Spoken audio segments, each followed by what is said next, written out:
happened many years ago. I've never liked camping. I'm just not built for it.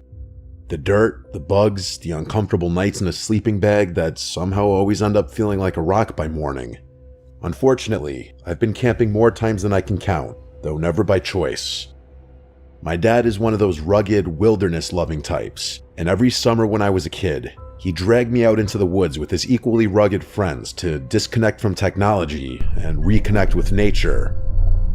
By the time I hit sophomore year of high school, I'd had enough of suffering in silence.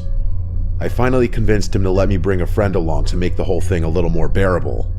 To my surprise, he agreed without much fuss. So I brought my friend Charles from school. Now, you'd think bringing Charles would have made it worse, considering he was a hardcore Boy Scout back in the day and actually loves camping, but Charles was cool about it. He teased me for hating it, but he wasn't one of those "you're not a real man if you don't love the outdoors" types. Plus, I figured if I had to suffer, at least I'd be suffering with someone who knew how to make a fire and pitch a tent without turning it into a full-blown disaster. He was stoked to come, partly because he loves camping, but also because, back then, he looked for any excuse to get away from his parents. Unfortunately, the trip didn't go as planned from the start. It turned out that one of my dad's friends had messed up the campsite booking. Instead of some remote, peaceful spot deep in the woods, we ended up at this crappy, overdeveloped campsite. I'm talking indoor bathrooms, paved walkways, and even a playground for little kids. It wasn't camping. It was basically glorified backyard living, or glamping, I guess. To say my dad was upset would be an understatement. We didn't even discover the worst part until a few hours later. Right next to the campsite was a mini amusement park. I'm not joking, an actual amusement park with carnival games, a Ferris wheel, and a handful of roller coasters. It's surreal, those two settings were never supposed to collide. An amusement park and a campsite. Everyone was pissed. My dad and his friend grumbled about how this wasn't real camping, and Charles wouldn't shut up about it either. "This isn't real camping," he kept saying, as if I needed the reminder. It started getting annoying because Charles kept making jokes about my family, as if we didn't know what real camping was. Now, as much as I hate camping, I know what it's supposed to look like, so I was getting annoyed that Charles was suggesting otherwise. I told him to knock it off, and he did. The whole situation sucked. We had driven hours out to the site. It wasn't like we could just turn around and leave. So, with no better option, we made the best of it. The grown-ups sulked for a bit, but eventually got to work setting up the camp. And Charles, of course, stepped up like it was time to shine. Within minutes, we had our tent up, all the knots tied perfectly, the rainfly secure, the whole thing staked and towed like it came out of a manual. Even my dad, who never really gave compliments unless someone was bleeding or unconscious, nodded in approval, which got under my skin a bit.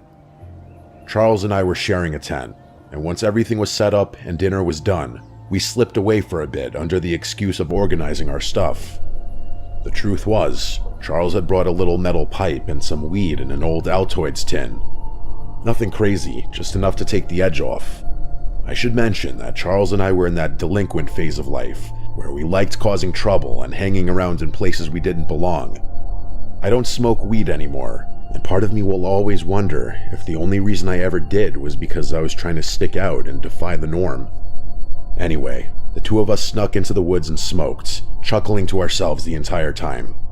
I don't think either of us were worried about smelling, since we'd probably be avoiding the adults for the rest of the night. We finished our session and made our way back to the tent. After a few hours of just chilling and talking about some of our other friends from school, we both agreed that we had way too much energy to sleep. Charles had a very mischievous grin on his face, and I could only imagine what he was thinking. He suggested we go explore the campsite, and I was skeptical.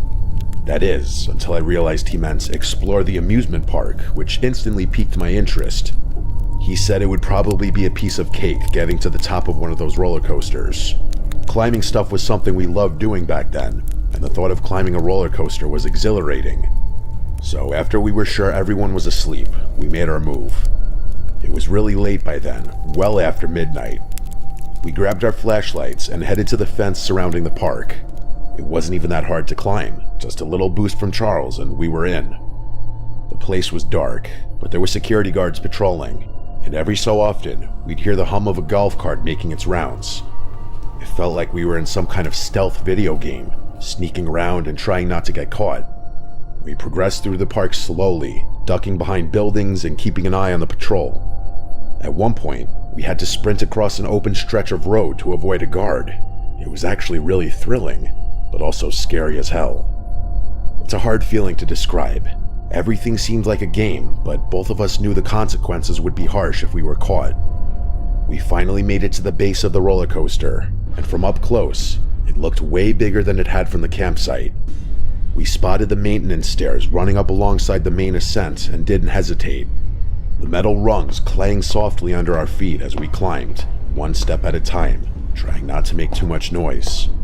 There were no railings for part of the stretch, which was actually kind of terrifying. We finally reached the top, and the view was unreal. We could see the entire park below us. We took a single photo up there, as you can see here. I wish we had taken more pictures, but we were being extremely cautious as to not draw attention to ourselves, as we wouldn't be able to get away in time if someone spotted us from below. Eventually, we figured we'd pushed our luck long enough and decided to head back. After making it to the bottom, we started creeping through the park back the way we had come. For whatever reason, the return route was much quicker than the initial one.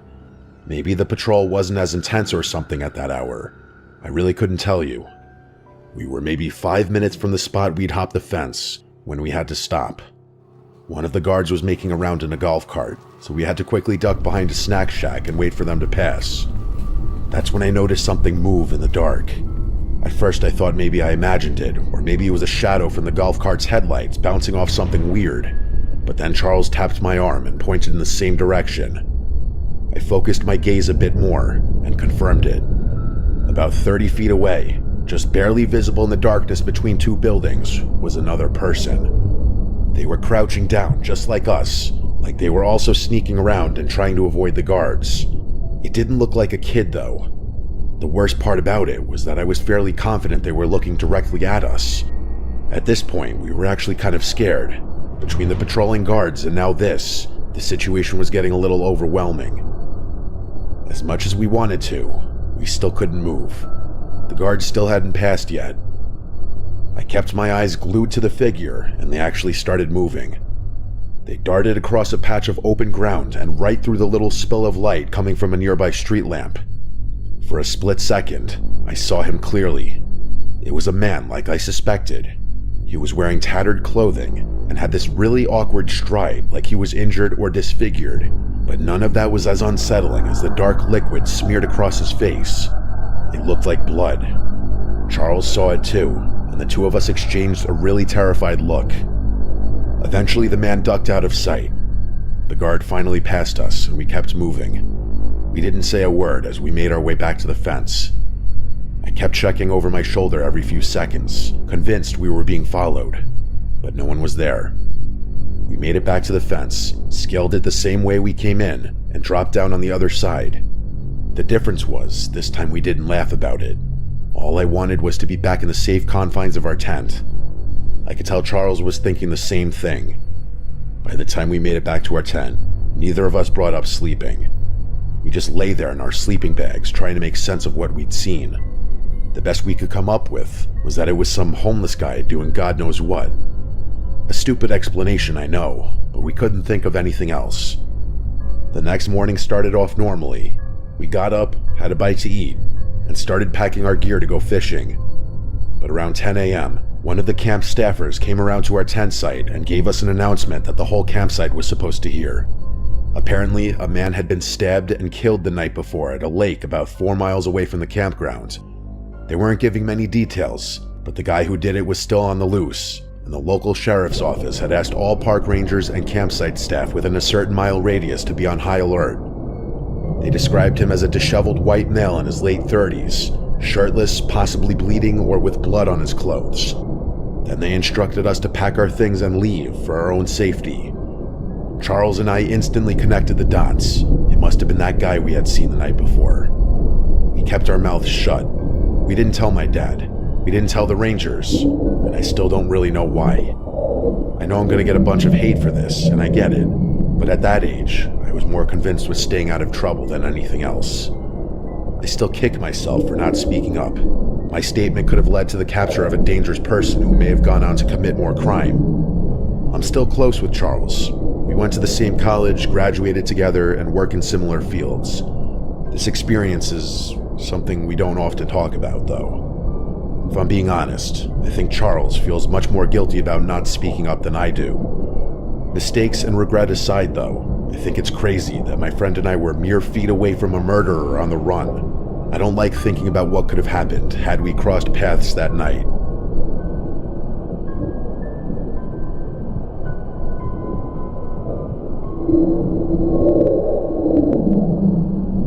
This happened back in October of 2016, right when that weird clown hysteria was all over the news.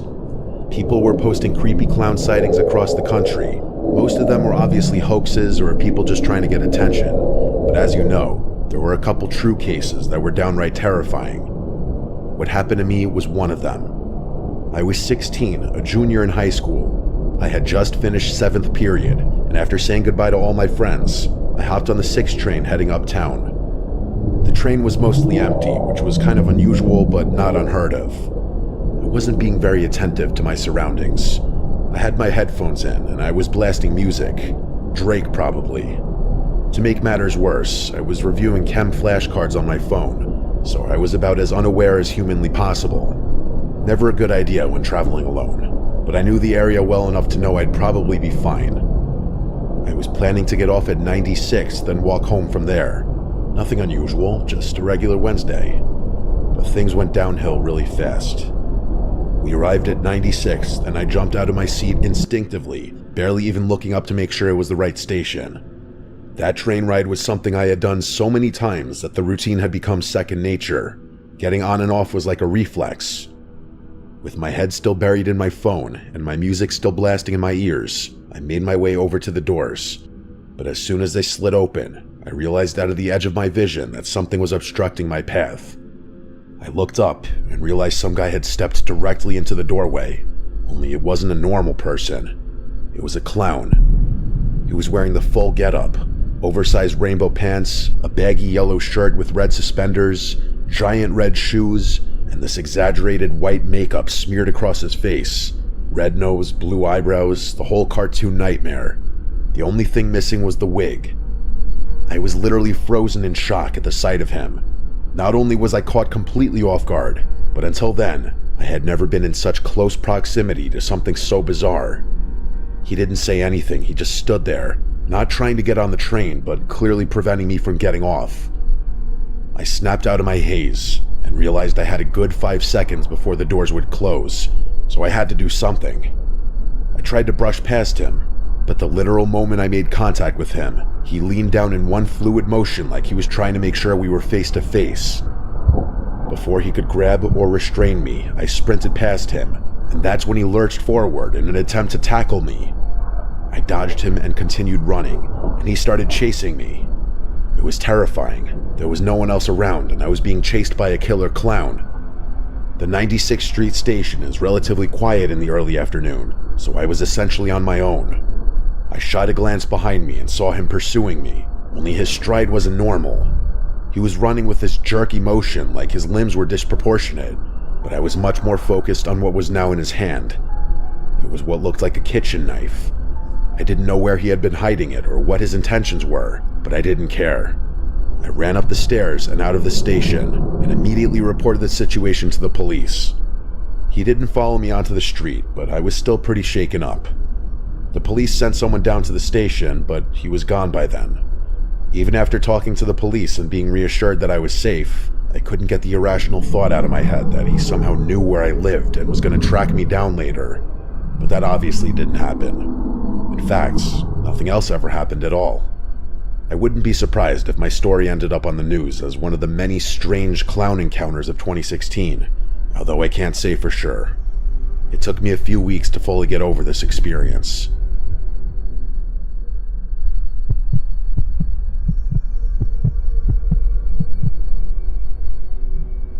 This isn't your typical scary story, but I promise it's worth a listen. I was 2 years out of undergrad when the whole thing started. While I was technically getting an online graduate certificate at the same school I had obtained my bachelor's at, I still had a ton of free time on my hands. During that period of my life, I was jumping around from odd job to odd job, looking for any old gig to fill the hours and help me stack some cash. Let's just say Indeed was my best friend at the time. I honestly found 90% of my leads from that one website alone. I was getting tired of door dashing around the same 6 neighborhoods for minimum wage, so I decided a change of pace was in order. As I was browsing Indeed later that night, I stumbled upon something intriguing. It was a private lifeguarding job at a hotel a few towns over. I know that doesn't sound that abnormal by itself, but there were a couple of strange details in that listing that gave me pause. First of all, the hours were backward, like they weren't normal pool hours. You'd expect a typical hotel pool to open sometime in the morning and close sometime in the evening, with maybe a few hours of downtime in the middle of the day, right? Well, this was the opposite, damn near exactly. They wanted someone to operate and supervise a swimming pool from 5 p.m. to 1 a.m. during the week. It was basically a night shift for a pool. That wasn't the strangest thing, though. The requirements explicitly requested an individual who didn't speak Spanish. Let me repeat that. They specifically wanted someone who didn't speak Spanish. Here was the problem. I've been speaking Spanish since I was a little kid. I'm literally half Mexican. The town the hotel was based in was predominantly populated by Spanish-speaking Americans too, so that requirement didn't make much sense to me. In fact, nothing about the listing made sense to me. I remember being beyond perplexed when combing through it. There was one thing I was feeling pretty good about though, $30 an hour, which would probably be something like $50 in today's inflation-adjusted economy. I don't really know if that's true, but the point is, $30 an hour back then was like stubbing your toe on a gold bar. Safe to say, I disregarded all the other nonsense and decided to focus my attention on the compensation. I decided that I'd just pretend not to know Spanish. What were they gonna do?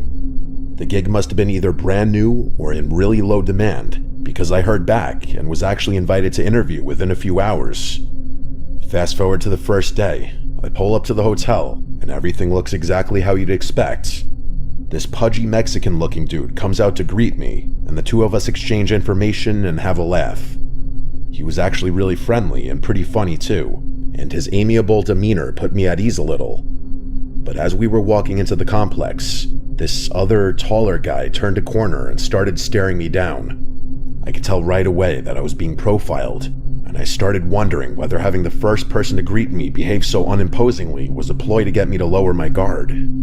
The second guy walked right up to me and started communicating with me in Spanish. He didn't smile, didn't say hello, shake my hand, nothing. I instantly knew what he was doing. He was trying to gauge whether or not I knew Spanish, so the listing hadn't been BS. I gave him a blank stare, even though I understood every word.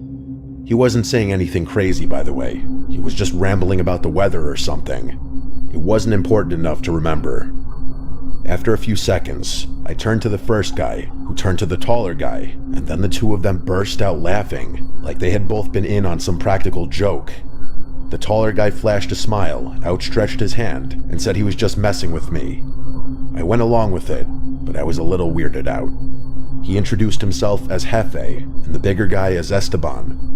The three of us walked through the complex to get to the pool, and the taller guy, who I assumed was the one in charge, started talking me through the job. According to him, they needed someone to work later hours because they wanted to increase revenue, and they were going to start charging non-guests just to use the pool. I didn't even know if that was legal, but I wasn't about to start complaining. I was told they wanted someone who didn't speak Spanish because it would prevent rowdy outsiders from trying to harass me, which I didn't fully understand, but went along with it anyway. My responsibilities were as follows. Lifeguard, obviously, collect money from non-guests trying to enter the pool, and call Jefe if there was any sort of problem. And there was one more thing. Jefe told me that if anyone showed me a blue wristband, I was to let them into what he called the pool house, which was a huge building behind the lifeguard stand. I didn't ask questions. The first week was really chill. The first few weeks, actually. A lot more people used the pool than I was expecting, so I had my work cut out for me. I collected money from outsiders and kept an eye out. No one showed me a wristband. The first time someone did show me a wristband was about a month in. On some random day, This buff Hispanic guy in shades and a white button-down shirt walked up to me, clearly not knowing a lick of English. He showed me his wristband, and I unlocked the pool house. About an hour later, he emerged and began walking towards the exit gate. The pool house door locked automatically, so I didn't have to interact with him or get down again, but I watched him leave. His backpack looked significantly more full than it had when he arrived, but other than that, everything was normal. Over the next few weeks, more and more people started showing me wristbands, and a lot of them started showing up together. More and more non-guests started using the pool too, because I began collecting a lot more money than I ever had. At one point, I realized I was actually collecting too much money, like people entering the pool would overpay me by a crazy amount on a consistent basis. I called Jefe about it, and he told me not to worry, saying that people made mistakes all the time. I could tell he didn't want to talk about it more than he had to, because he hung up the phone while I was mid-sentence. Amidst everything fishy that was going on, that short, harmless phone call confirmed to me that I was involved in something more than just lifeguarding a swimming pool. Only after hanging up the phone did the true gravity of the situation hit me. My mind started smothering all the noise until there was a single thought I couldn't purge from my brain: money laundering. I didn't know what to do. On the one hand, my intuition was telling me I was involved in something illegal and should get out of there immediately, but on the other hand, I had no safe way of confirming that suspicion and didn't want to forfeit $30 an hour over nothing, so I kept my mouth shut and kept the job. After that moment, though, I started piecing everything together. The pool house, or the building I'd been told was a pool house, was clearly where the shady stuff went on. Illegal gambling, drug trafficking, something worse, whatever it was happening right behind me every single day, obstructed from view by only a single locked door. Patrons of the pool started getting more friendly with me, especially the wristband wearers. Strangers began learning my name, and I went from solely collecting money to collecting tips, high fives, and greetings too. As people got more comfortable with me, they started talking in front of me. I'd catch pieces of their conversation in Spanish, and let's just say all my suspicions were confirmed. Admittedly, the added benefits made overlooking everything else much easier. Plus, my hands were clean. I was being employed to perform a job, which was exactly what I was doing. Speaking of the job, I actually had to rescue a drowning child a few days later. It wasn't anything overly heroic, just a kid who strayed too far into the deep and clearly couldn't swim. But when I returned to the surface of the pool, everyone gave me a standing ovation. It was a really unique feeling. After that, Jefe actually came down from wherever in the hotel he had been and thanked me personally for doing such a good job lifeguarding. He said he owed me his life, which I didn't understand until I realized the kid I saved was actually his son. The next day, Jefe, Esteban, and a bunch of other dudes, some of whom I recognized as wristband wearers, were all waiting at the gate to greet me with a glass of wine. That obviously felt great, but the good feeling didn't last. After everyone toasted me, one of the men made a toast in Spanish. I don't remember what was said verbatim, but it was not a pleasant speech. He was basically toasting all the money they were making and all the, quote, lives they were destroying, whatever that meant. Everyone laughed and drank, but that was the moment that made me realize I had gotten addicted to something seriously insidious. No amount of money and tips should have justified me staying at that hotel that long, and yet, regrettably, I had. The next day, my mom called me while I was at the pool. I'm not going to get into it, but my mom, rest her soul, never called me unless it was something really important, so I had to answer. I got down from my stand and went over to what I thought was a private little alcove so I could have some privacy. My mom only ever spoke Spanish, so naturally I had to talk to her in Spanish. I don't remember what she called me about. What I do remember is that after hanging up and turning to head back to the pool, Esteban was standing directly in my path, staring at me. He did not look like that same friendly guy I had met on my first day at the pool. After a really awkward pause, he asked how long I knew Spanish. I played dumb, saying I was just practicing it with a friend and wanted to learn, but I knew he saw right through me. He just kept staring at me like he was contemplating something. My heart started racing, and I felt like he was debating whether or not to harm me. Eventually, he just said, okay, and turned around, and I immediately went right back to my post. I debated leaving, but couldn't force myself out of the chair. They might have taken that as a sign of guilt. I could have been failing a test. They probably knew where I lived. Those were all thoughts racing through my mind as I prayed for my life, frozen to that chair. A few minutes before my shift ended, Hefe came up to me and told me to arrive an hour early the following day, as he'd have a new opportunity to offer me. Then he tipped me a couple $100 and walked back into the hotel. When I left the hotel that day, I never returned. No way. That situation had no good ending. I don't think I was ever followed home, but for months after that, I was a paranoid wreck. Every van or suspicious-looking car on my street freaked me out, and there were nights where I just stayed awake for hours, thinking about the situation. Even after all these years, there are things about it I don't understand. They were obviously moving drugs, I get that, but why they'd even need me at all was something I never understood. My best guess was that they just needed someone on payroll who could act like a clueless employee if the cops ever stopped by. Who knows? I still think I was really close to losing my life that day, as unlikely as that may seem to anyone hearing this. But I'm telling you, the way Esteban was glaring at me, there was one thing on his mind, and one thing only.